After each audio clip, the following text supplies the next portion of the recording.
Aviones de combate. 1900-1945. Los pioneros.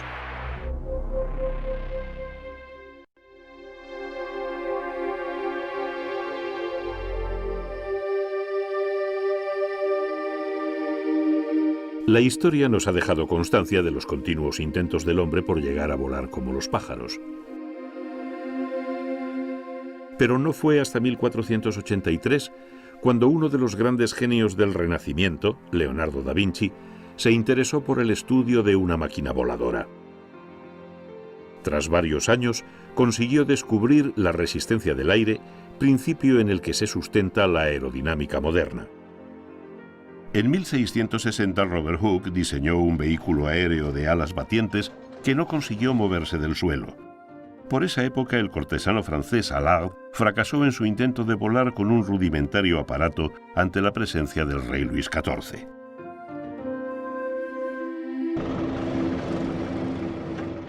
En 1742, el marqués de Vacqueville intentó atravesar el río Sena por los aires provisto de unas alas artificiales. Se precipitó desde el techo de su casa, sufriendo graves lesiones al estrellarse contra una barcaza.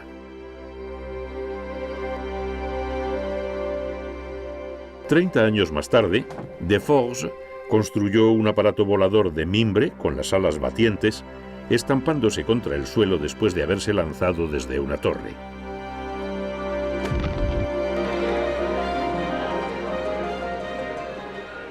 En 1783, el físico Pilatre de Rossier hizo la primera ascensión en globo formando parte del equipo de los hermanos Montgolfier. En 1804, Sir George Cayley preconizó el ala fija junto al motor, estableciendo claramente los principios del vuelo. Henri Giffard voló el primer dirigible motorizado que transportaba a un hombre en 1856 y ese mismo año el capitán de la Marina francesa Jean-Marc Lebris inventó el primer planeador capaz de transportar un pasajero. La época de tentativas y ensayos llegó a su fin cuando en 1890 el francés Clément Adet se elevó del suelo en un aparato fabricado por él mismo, al que llamó Éole. Propulsado por un motor y equipado con alas similares a las de un murciélago, consiguió elevarse y posarse en el lugar de partida. Pero fue en 1896 cuando la aeronáutica anterior a los hermanos Wright alcanzó su punto álgido. El joven ingeniero alemán Otto Lilienthal, que llevaba tiempo estudiando el aire y sus leyes, fabricó el primer ala delta, desplazándose con la ayuda del viento más de 300 metros.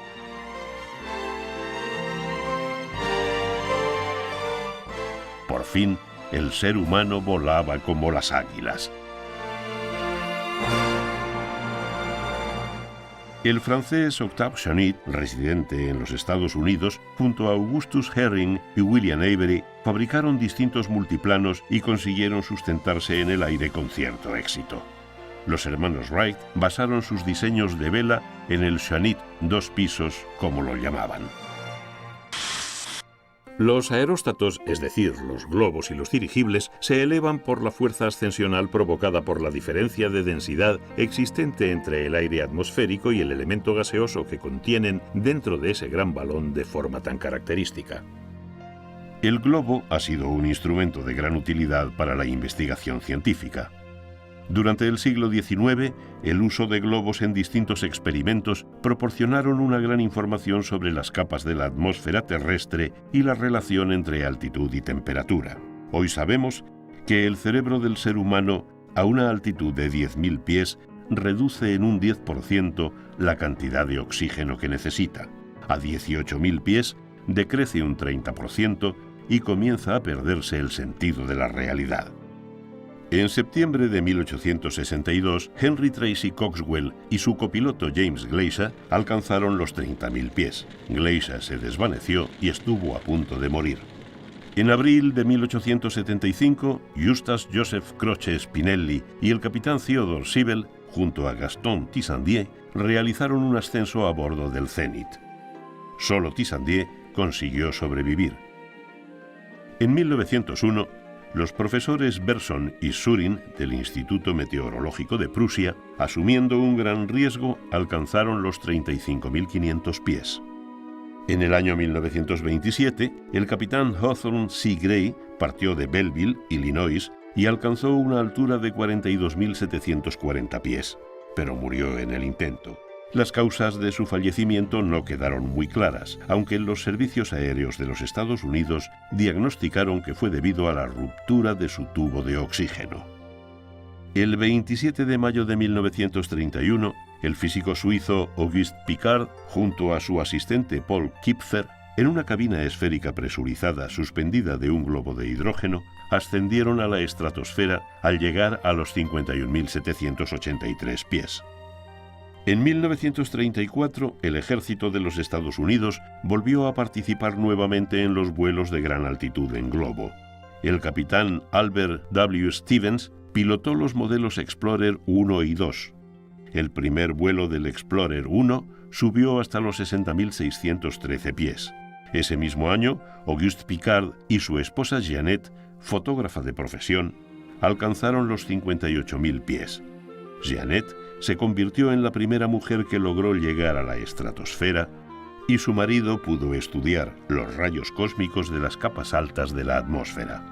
El Explorer 2 realizó el último vuelo de la década de los años 30. El 10 de noviembre de 1935 logró subir hasta los 72.395 pies, llevando como tripulantes a los oficiales Albert Stevens y Orville Anderson del Ejército de los Estados Unidos. Alcanzaron una altitud suficiente como para ver la curvatura de la Tierra. Más de 20.000 espectadores contemplaron la ascensión, que fue retransmitida por radio para todo el país. Un récord que duró hasta 1956.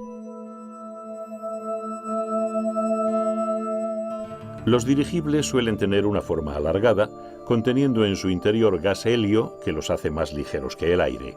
Con el tiempo su tamaño fue creciendo y tuvieron que ser protegidos con un armazón más rígido y equipados con una quilla para mantener su estabilidad. Llevan incorporados motores y hélices propulsoras con mandos de control que les permite moverse en el espacio en las tres dimensiones, es decir, hacia arriba y hacia abajo, a derecha y a izquierda, o a babor y estribor, si utilizamos los términos marinos que se suelen emplear.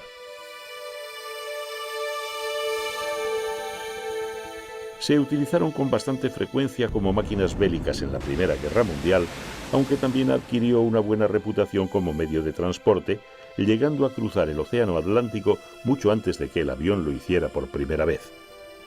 Pero su uso masivo se fue extinguiendo cuando ocurrieron varios accidentes, debido principalmente a la utilización del hidrógeno. Y el más famoso fue el del dirigible Hindenburg, el Titanic del aire. A primeras horas de la mañana del día 6 de mayo de 1937, como un gran hotel de lujo flotante, arribaba a Nueva York y ante los atónitos ojos de cientos de espectadores quedó envuelto en llamas, precipitándose a tierra. Perdieron la vida 13 pasajeros y 22 tripulantes.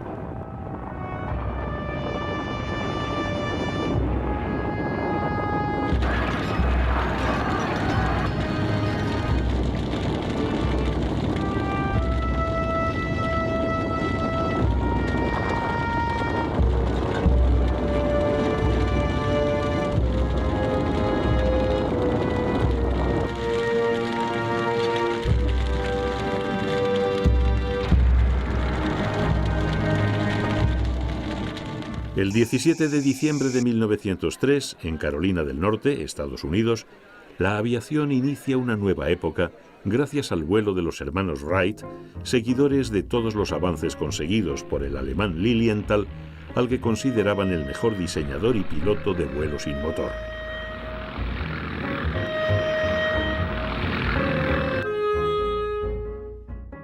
Los hermanos Wright habían construido un biplano al que denominaron Flyer. Equipado con un motor de 4 cilindros en línea, desarrollaba 12 caballos de potencia, accionando 2 hélices que giraban en sentido opuesto. Con tan escasa potencia colocaron el aparato sobre un rail de madera con el fin de reducir al mínimo el esfuerzo exigido para el despegue. El honor de hacer el primer vuelo le correspondió a Wilbur Wright, al que la suerte le había favorecido al echar una moneda al aire. Pusieron el motor en marcha y el aparato fue avanzando lentamente hasta que alcanzó la velocidad suficiente para mantener el equilibrio y elevarlo durante un corto trayecto. El vuelo de Wilbur Wright tuvo un alcance de tan solo 40 metros y su duración fue de 12 segundos. A lo largo del día, tanto Wilbur como Orville realizaron distintos vuelos hasta alcanzar una longitud de 250 metros en 59 segundos.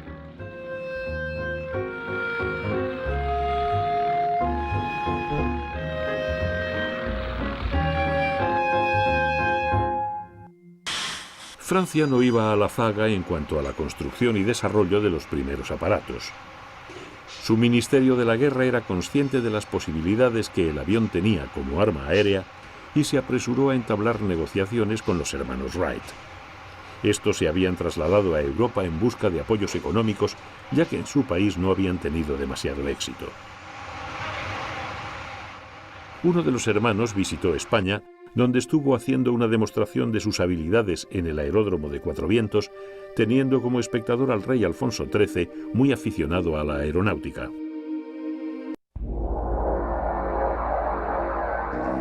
El Flyer de los hermanos Wright estaba construido con madera de abeto y fresno, con algunas partes en hierro, y sus alas iban recubiertas de tela de muselina y unidas por tensores de hilo de acero. El giro se conseguía balanceando el cuerpo y mediante una palanca se controlaba la altitud del aparato.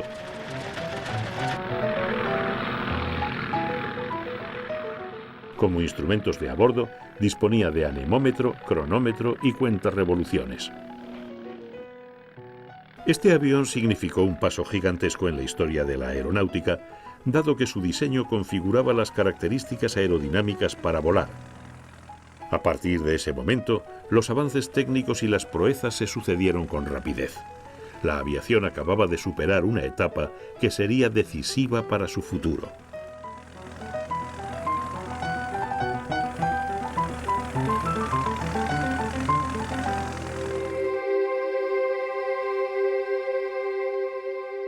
Un gran admirador de los hermanos Wright fue el rico brasileño Alberto Santos Dumont.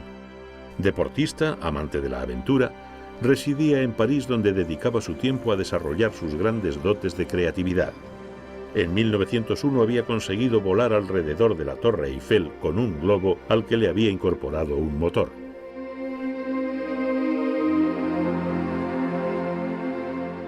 Pero fue en 1906 cuando construyó un asombroso aeroplano con forma de T, al que denominó 14 bis. Fabricado con tela y bambú, incorporaba un motor de 24 caballos y el 23 de octubre de ese año, Dumont consiguió elevarse y recorrer 220 metros en 21 segundos.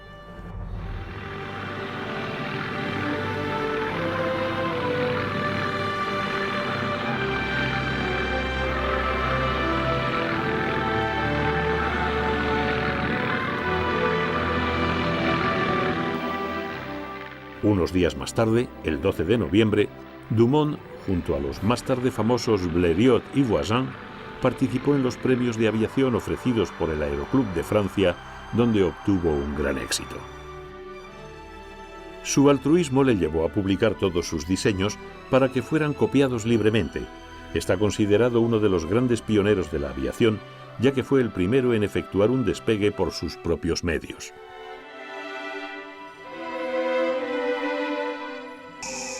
El 13 de enero de 1908, Henry Farman logra volar su primer kilómetro a los mandos de un Voisin. Entretanto, al otro lado del Atlántico, el 4 de julio, el americano Glenn Curtiss supera los 5.000 metros, 2,7 millas náuticas, con un avión biplano denominado June Bug, consiguiendo ganar el trofeo de la revista Scientific American. 6 años después del primer vuelo de los hermanos Wright, y siguiendo los avances significativos que habían conseguido Santos Dumont y Henry Farman, el piloto francés Louis Blériot construyó un monoplano al que denominó Blériot 11. Tenía una envergadura de 10 metros y una longitud de casi 8 metros. Llevaba incorporado un motor de 3 cilindros, con 25 caballos de potencia, y una cámara de flotación como prevención a un posible amerizaje.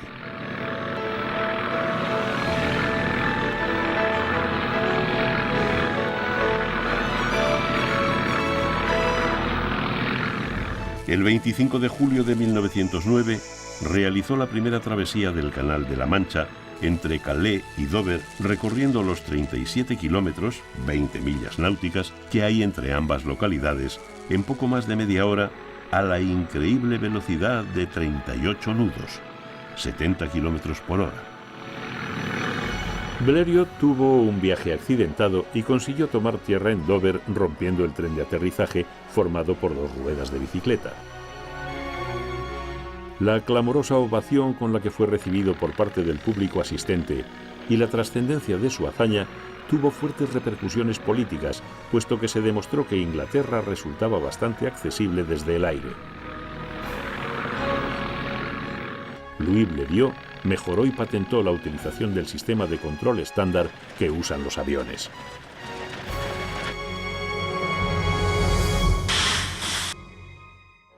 Los ingenieros y técnicos de los distintos países se esforzaban por conseguir una mayor progresión en los rendimientos de los aparatos. En Francia, los hermanos Séguin crearon un nuevo motor, el rotativo Gnome, que fue utilizado por Henri Farman en su modelo conocido como Farman III. Este nuevo avión llevaba incorporados un sistema de alerones, lo que le permitía virar para cambiar de dirección, siendo el precursor del actual sistema. Su velocidad máxima no llegaba a los 38 nudos y los pilotos iban sentados al aire libre sobre el plano inferior del aparato. El Farman III alcanzó una gran popularidad al conseguir ganar algunas de las primeras pruebas de la Gran Semana de Reims en agosto de 1909. Ese mismo año, el oficial del ejército italiano Giulio Douhet advirtió a los estados mayores de los ejércitos de la capacidad que el avión podía tener en la guerra. El año 1910 fue el de los concursos de aviación en todo el mundo. Además, se produjeron grandes acontecimientos en este campo, tales como el conseguido por el peruano Jorge Chávez al sobrevolar los Alpes y la incorporación de la mujer a los desafíos de la aviación, representado por la francesa Raymonde de Lagos, la primera en la historia que consiguió una licencia de piloto. También ese año se iniciaron los primeros intentos de propulsión a reacción. Henri Coanda fabricó un turbopropulsor que fue el precursor del uso de turbinas para generar potencia de empuje. Además, se efectuaron los primeros intentos en el transporte de pasajeros por medio del Zeppelin en Alemania y por el avión en Francia.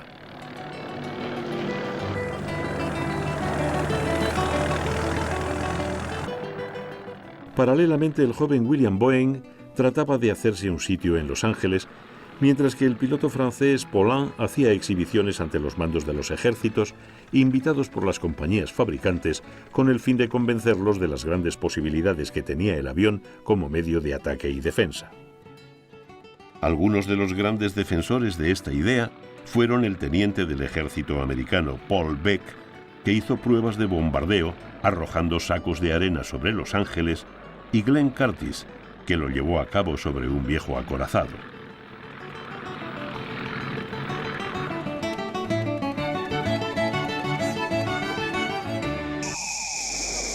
En abril de 1911, el gobierno italiano había sucumbido ante los avances de la ingeniería aeronáutica y creó las Fuerzas Aéreas Italianas, adquiriendo 4 Bristol Box Kite, conocido con el nombre más familiar de Cometa. Tenía 2 planos de igual envergadura y estaba propulsado por un motor Gnome de 50 caballos. Construido en madera y tela, reforzado con tubos de acero, fue el primer modelo utilizado para instruir a los pilotos ingleses en las academias de vuelo.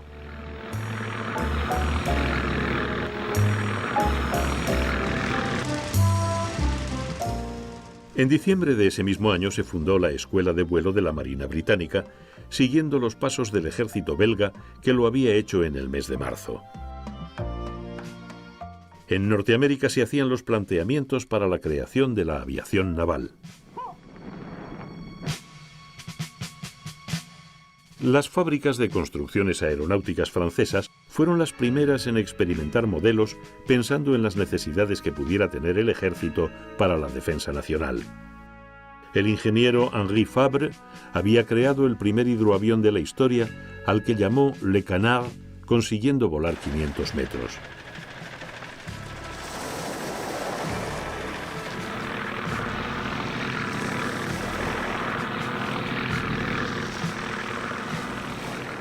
Por su parte, Edward Nieuport, en los talleres de su compañía fundada en 1910 en Suresnes, Francia, ultimaba los detalles de su modelo Nieuport 4, incorporándole un sistema de mandos muy complejo que consistía en la utilización de una palanca para ascender y descender. El alabeo de las alas y la dirección se conseguían actuando sobre pedales. Una variación de este modelo fue Nieuport 11, que alcanzó un gran prestigio.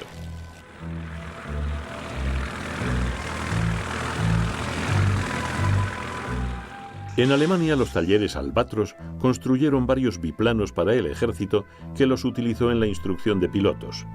Rápidamente la calidad de estos aviones y su fabricante se hicieron famosos por los muchos récords que batieron, lo que demostraba que la aeronáutica alemana no iba a la zaga de la francesa. El Dr. Hood, propietario de Albatros, participó también con éxito en el desarrollo del hidroavión.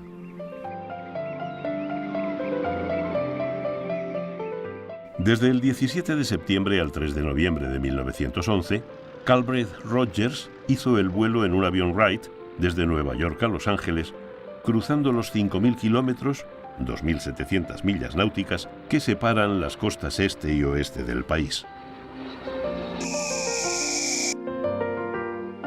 Unos meses más tarde, el capitán del ejército americano Albert Berry efectuó el primer salto con paracaídas desde un avión en San Luis.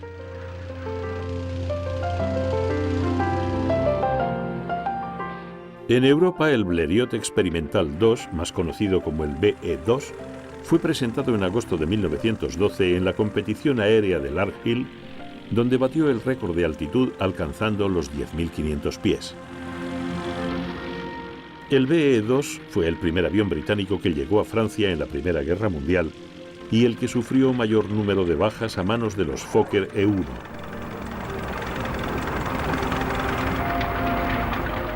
Al ser un avión con poca maniobrabilidad y lento, tenía un ángulo muerto muy vulnerable en su parte inferior que los pilotos alemanes aprovecharon para derribarlos fácilmente. Con una envergadura de poco más de 11 metros, iba equipado con un motor Renault de 70 caballos y en su versión 2C disponía de 2 ametralladoras de 7 milímetros.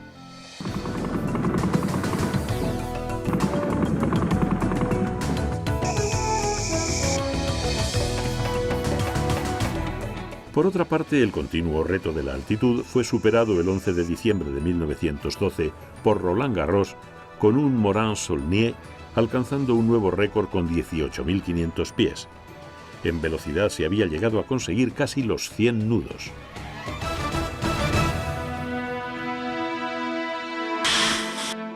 Por el mundo entero se extiende la fiebre de la aviación. Mark Purpe recorre con su avión el lejano oriente, mientras el suizo Durafour efectúa los primeros vuelos en Latinoamérica y Garros enlaza Túnez con Roma. El año 1913 se inicia con la aparición de nuevos circuitos entre capitales. En Mónaco se crea el primer concurso destinado exclusivamente a los hidroaviones con el estímulo de la Copa Schneider. En estas fechas se presenta el Sopwith Tabloid, inicialmente diseñado como biplano de carreras, pero debido a su potencial militar, despertó un gran interés entre los mandos del ejército que vieron la posibilidad de contar con un avión de combate. Rápidamente fue requerido por la Marina británica para que actuara como arma antisubmarina. La rapidez con que se batían los récords demostraba la capacidad que los constructores aeronáuticos e ingenieros tenían para asumir nuevos desafíos, tal y como sucedió con el británico Elliott Verdon Roe, que diseñó y fabricó el famoso modelo Avro 504, haciéndolo volar en el mes de julio de 1913.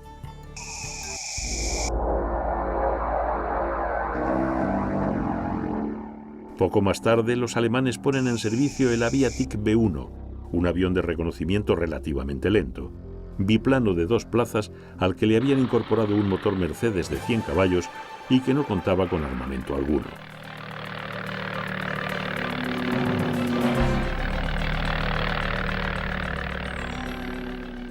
El primer derribo de la historia de la aviación fue el de un modelo de este tipo, ocasionado por los disparos de un biplano francés Voisin en octubre de este año 1914.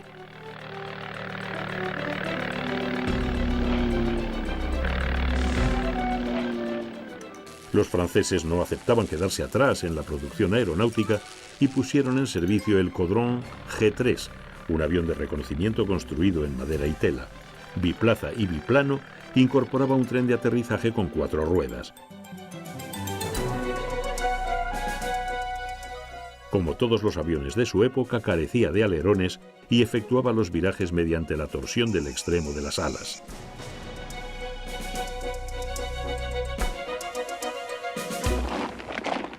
Cuando dio comienzo la Primera Guerra Mundial, el avión todavía no estaba considerado como un arma de combate. Al principio sus misiones eran de reconocimiento y fotográficas. Sin embargo, Francia, que era el país pionero dentro de la aviación europea, preparó a su industria aeronáutica, considerada la más avanzada del mundo, para hacer frente al conflicto. Las fuerzas aéreas francesas, denominadas Aviation Militaire, estaban compuestas por 3 unidades con un total de 140 aviones de combate, más 150 en la reserva, de los tipos Blériot, Nieuport, Farman, Breguet y Voisin.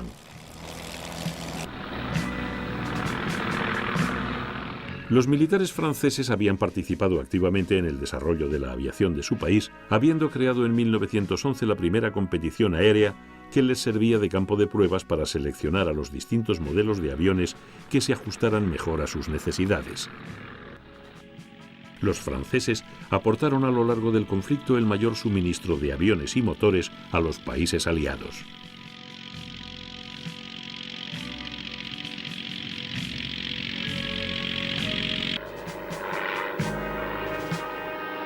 En Inglaterra, la Royal Flying Corps contaba con un total de 180 aviones. 5 días después del inicio de la Gran Guerra, envió a Francia 65 aparatos de los modelos Blériot 11, Farman 20 y Avro 504. A lo largo del conflicto, los británicos crearon una gran industria aeronáutica capaz de construir más de 50.000 aparatos.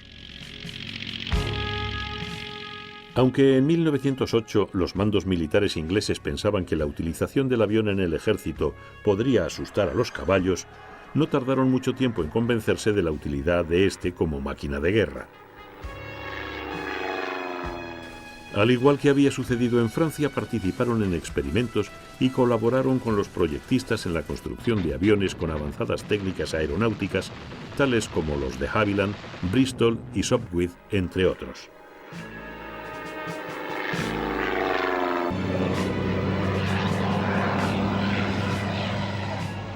Alemania, por su parte, contaba con una aviación más deportiva que de combate al inicio del conflicto. El ejército utilizaba el avión solamente como medio de reconocimiento y observación. El Cuerpo de Aviación Imperial contaba con un total de 246 aparatos, en su mayoría de los modelos Taube, Albatros y Aviatik.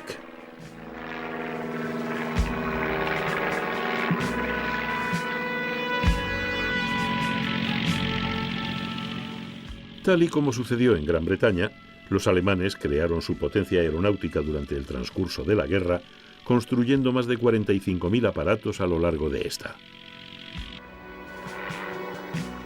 Los proyectistas que alcanzaron fama mundial por la calidad de sus aviones fueron Fokker y Junkers. La mayoría de unidades que se fabricaron fueron del modelo caza, llegando a demostrar en algunos momentos de la guerra la supremacía alemana en aviones de combate.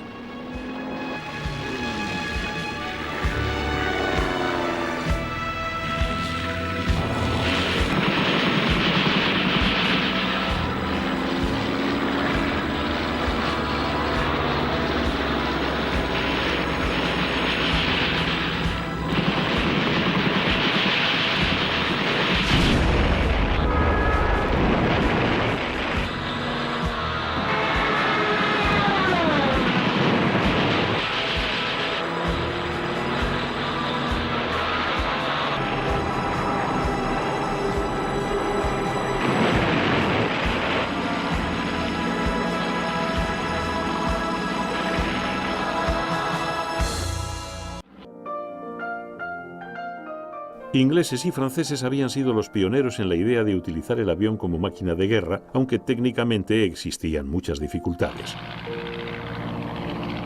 Para arrojar bombas desde su posición en el espacio, como no disponían de alojamiento adecuado, el lanzamiento se hacía simplemente a mano desde el puesto del observador.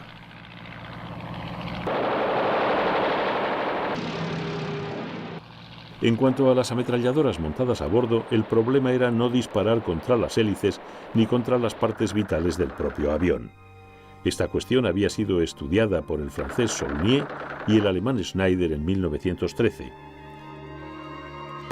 Pero fue en 1915 cuando Roland Garros cayó derribado en territorio alemán junto a su monoplano Morane, que inmediatamente fue examinado minuciosamente por el proyectista holandés Anthony Fokker.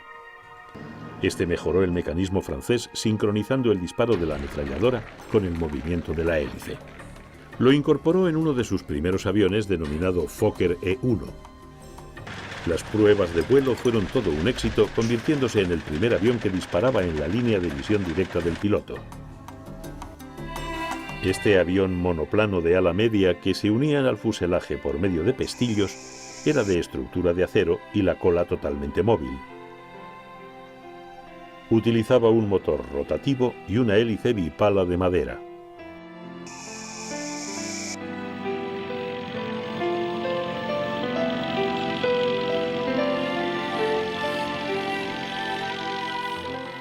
La aparición del E-1 y la versión mejorada del E-3 tuvo en la contienda un gran impacto entre los pilotos y sus mandos, obligando a los ingenieros ingleses y franceses a contrarrestar su capacidad en un corto espacio de tiempo. En el verano de 1915 la aviación francesa respondía con el biplano Nieuport 11 y los ingleses con el modelo FE-2B. La aparición del FE-2 sirvió para hacer frente a la superioridad del Fokker, que hasta esa fecha estaba siendo soportada por el Nieuport 11. Este avión biplaza, con un motor de 120 caballos de hélice trasera, iba armado con una ametralladora Lewis en la carlinga delantera y una segunda con montaje telescópico sobre la parte central del ala.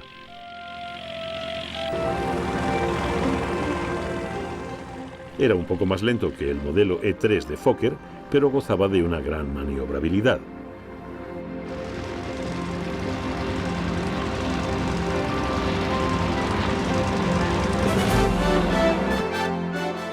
Además, las Fuerzas Aéreas Británicas incorporaron el Sopwith 1-5 Strutter, el primer avión de guerra realmente eficaz que prestó servicio en el ejército inglés equipado con ametralladora sincronizada. Los aparatos fabricados inicialmente fueron enviados a Francia como escolta de los bombarderos, aunque también ellos mismos acabaron actuando como tales. Bajo licencia, las fábricas francesas construyeron un total de 4.600 unidades que fueron enviadas en su mayoría a Rusia y Bélgica. Tanto este modelo como el denominado Camel fueron dos de los aviones más eficaces de la contienda.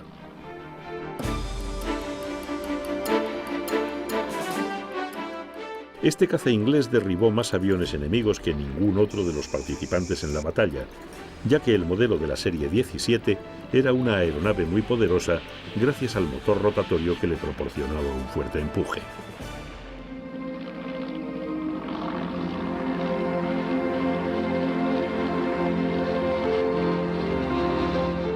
Su potencia y el pequeño espacio utilizado para armamento, municiones y combustible le permitía realizar unos virajes muy ceñidos en combate.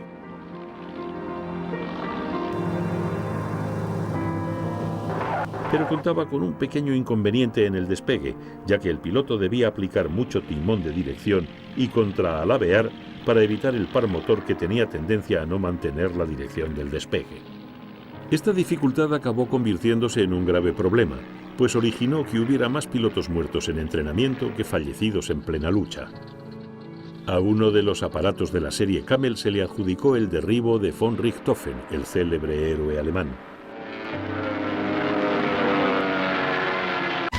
El desarrollo de la aviación continuó impulsado por las necesidades de la guerra.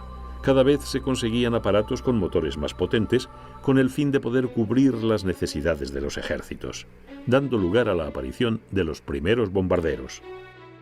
El 27 de mayo de 1915, aviones franceses Voisin iniciaron un gran ataque sobre las fábricas germanas de producción de gas venenoso en Ludwigshafen. La respuesta del ejército alemán fue incorporar al frente su nuevo bombardero Gotha. Fabricado con un fuselaje de madera y acero forrado en tela, transportaba una tripulación de 3 hombres con una capacidad de carga de 500 kilos en bombas. La línea de bombarderos Gotha fue la más importante que desarrolló el alto mando alemán cuando las limitaciones de los cepelines en la guerra se hicieron patentes.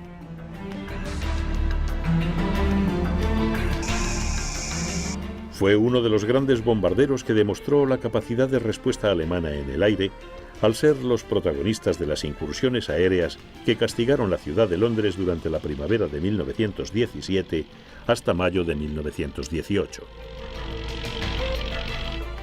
Los británicos consiguieron igualar la situación, realizando un constante y mejor entrenamiento de sus pilotos, así como llevando a cabo un gran esfuerzo en el diseño y construcción de sus nuevos aviones, tales como el Bristol Fighter. Un biplano con estructura de madera forrado en tela que contaba con 2 tripulantes, dándose la espalda y bien armados para una mejor defensa. Muy maniobrable, fue uno de los cazas con más éxito en la guerra, aunque tuvo un triste comienzo durante el Abril Sangriento al enfrentarse en combate con el barón von Richthofen.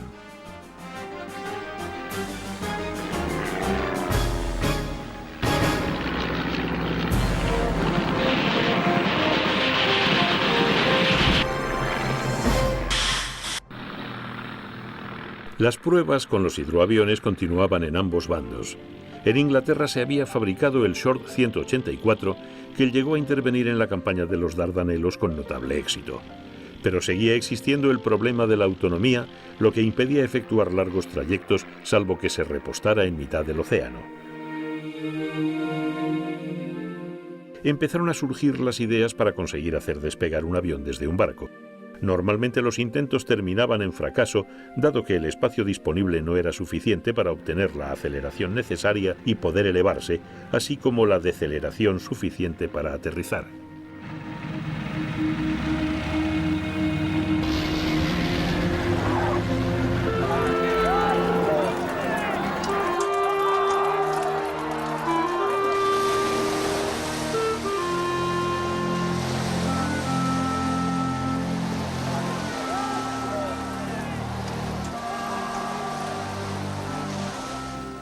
Los investigadores terminaron creando unas ingeniosas catapultas con el fin de conseguir la velocidad necesaria para el despegue, y a los aviones se les calzó con los llamados zapatones para que pudieran amerizar junto a los barcos y a continuación ser izados por medio de potentes grúas hasta la cubierta de los mismos.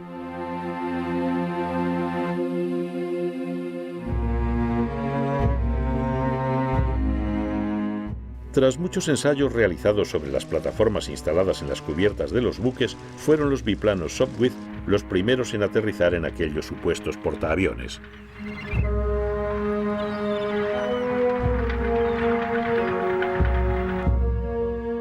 En 1916, en la batalla de Verdún, fue cuando el arma aérea empezó a adquirir su verdadera dimensión. De todos los Nieuport de la Primera Guerra Mundial, indudablemente el más famoso fue el Nieuport 17, que entró en combate en marzo de 1916. Monoplaza, fue uno de los cazas franceses clásicos en el escenario bélico. Diseñado por Delage, prestó servicios en la Commonwealth británica, en Francia, Bélgica, Italia y Rusia, siendo el caballo de batalla de numerosos ases de la aviación de aquellos tiempos.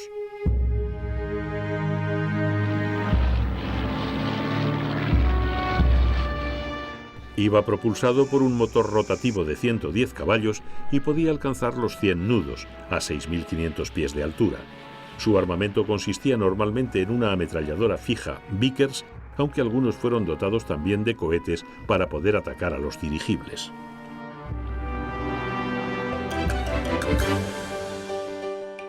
Frederick Handley Page, ingeniero británico, tuvo grandes dificultades en el desarrollo de sus aparatos, debido a que los muchos accidentes sufridos por estos le habían enfrentado con el almirantazgo inglés. No obstante, le solicitaron la construcción de un bombardero de gran tamaño para llevar a cabo las incursiones más devastadoras en suelo alemán. Así nació el Handley Page 0100. Estos nuevos aviones llevarían la guerra a un nuevo nivel al poder transportar 1000 kilos de bombas y contar con una gran autonomía. Los talleres alemanes Albatros continuaban con sus mejoras en los aviones de caza y combate. El D-1, creado en 1916, era un caza biplano con fuselaje de contrachapado de madera que podía alcanzar los 20.000 pies de altitud. El D-3, más evolucionado, fue empleado en numerosas operaciones de guerra, llegando a competir con el Fokker D-7, considerado el mejor avión de caza de la Gran Guerra. Este avión representó el último esfuerzo alemán por mantener el dominio del aire. El barón von Richthofen había puesto todo su empeño en su construcción. Estaba dotado de una velocidad de subida excepcional, con gran resistencia, muy manejable y veloz.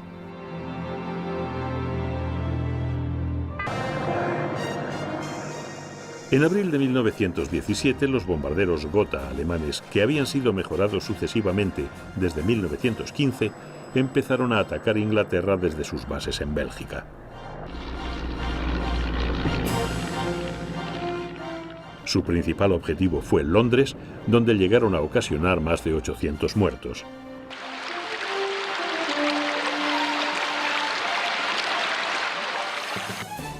En esta fecha entra en servicio en el ejército británico el modelo Scout Experimental 5, más conocido como el SE-5. Monoplaza, con un motor de 150 caballos, iba armado con una ametralladora Vickers sincronizada y una Lewis sobre el ala.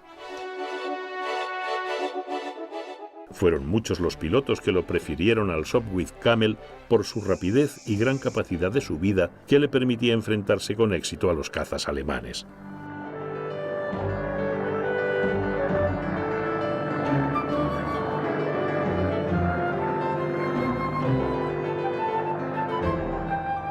Los grandes pilotos de esta guerra, tales como René Fonck, Nungesser o el legendario Wienemer, empuñaron orgullosos la palanca del Spad 13, fruto de la experiencia de Louis Blériot. Este avión irrumpió en la contienda en abril de 1917, contribuyendo eficazmente a destruir la supremacía alemana.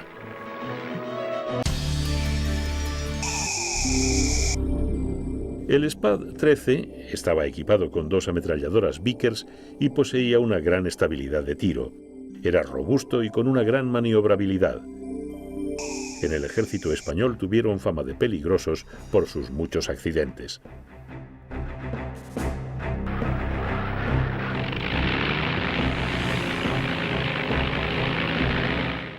Aunque Estados Unidos no entró en la guerra hasta 3 años después de haber empezado, o sea, en 1917, su preparación militar para la misma era ya bastante intensa desde hacía algún tiempo, tanto en operaciones terrestres como navales. Sin embargo, no había ocurrido lo mismo respecto a la aviación, aspecto notoriamente descuidado hasta el punto de que cuando se sumaron al conflicto las fuerzas aéreas americanas, contaban solo con 250 aviones, ocupando el puesto número 14 en la tabla de las principales aviaciones militares del mundo.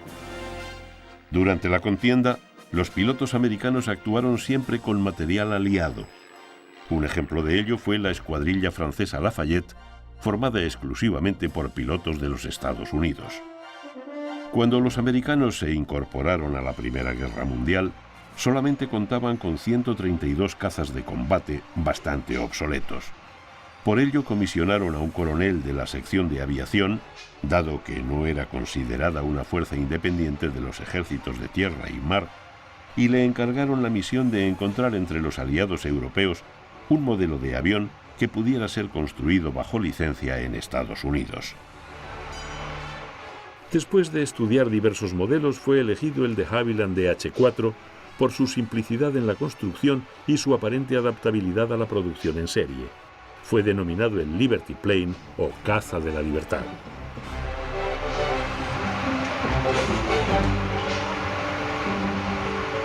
Se trataba de un monomotor biplano construido totalmente con madera y tela, que incorporaba una tripulación de 2 hombres cuyas carlingas estaban separadas por el depósito de combustible. Ello ocasionaba una gran dificultad para la comunicación entre ambos, aparte del peligro que suponía en caso de impactos de balas. El primer de Havilland DH-4 construido en Estados Unidos llegó a Francia en mayo de 1918, casi al final de la guerra, aunque todavía tuvieron 4 meses para demostrar sus posibilidades, consideradas muy buenas, como lo demuestra el hecho de que de las 6 medallas al honor que se concedieron en esta guerra, 4 fueron recibidas por pilotos y observadores que habían volado los DH-4. Fue considerado como el mejor bombardero de su tiempo, ya que su agilidad, velocidad y capacidad de ascenso le permitían eludir con facilidad los ataques de la caza enemiga. Su armamento estaba formado por una ametralladora fija, 2 móviles y 200 kilos de bombas.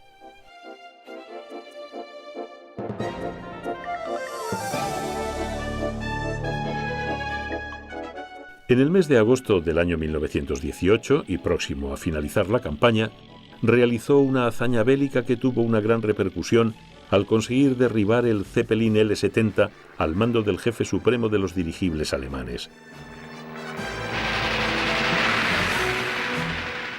Algunos de estos aviones modelo de Havilland DH-4 intervinieron en la campaña realizada por España en Marruecos y concretamente en la toma de Ixagüe.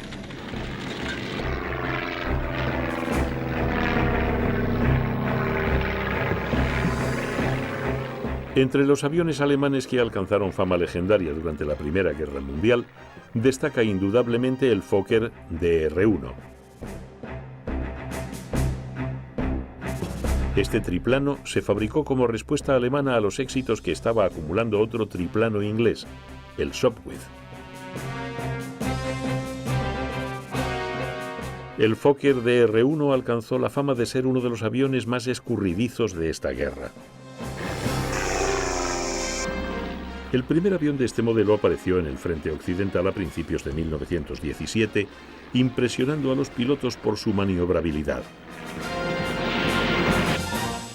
El célebre Barón Rojo, así conocido por el llamativo color de su avión, perdió la vida en uno de estos aparatos.